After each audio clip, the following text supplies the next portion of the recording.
Imagine you're returning from a swim at the beach.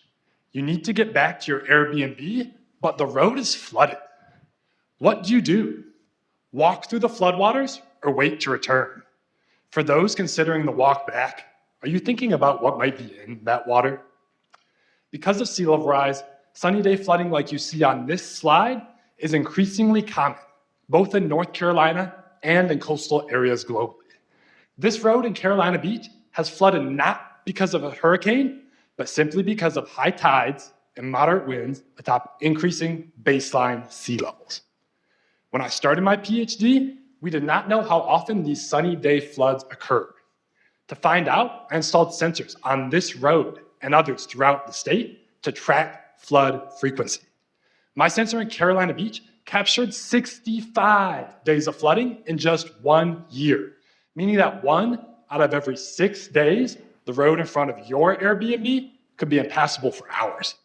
Some of you might wait to return until the tide falls and the floodwaters recede. Others might decide to slosh back.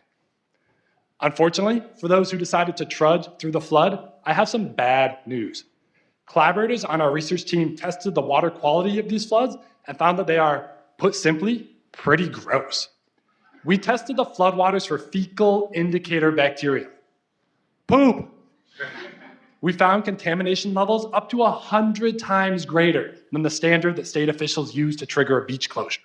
One potential source of these contaminants, leaky sanitary sewer pipes that could be spilling sewage into nearby stormwater infrastructure. Here, the sewage would mix with floodwaters, moving contaminants to the surface and the doorstep of your Airbnb. So, to recap, we've discovered that sunny day floods occur frequently and can be contaminated with feces. But we still do not know where contaminants end up as floodwaters recede and flow back toward the ocean. It could be the same areas where you're kayaking with your kids or playing with your pup. To answer this question, I developed a first-of-its-kind computer model that tells us how these floodwaters move from the ocean to the road and back again. Now, I'm applying a new feature in the model that lets us simulate contaminant sources, then track where the floodwaters move those contaminants. This method, paired with our field measurements of bacteria concentrations, allows us to identify contamination hotspots, cold spots, and transport, revealing the previously unknown fate of contaminated coastal floodwaters. These findings will ultimately inform water quality advisories after flooding along the North Carolina coast and best practices for designing flood defenses.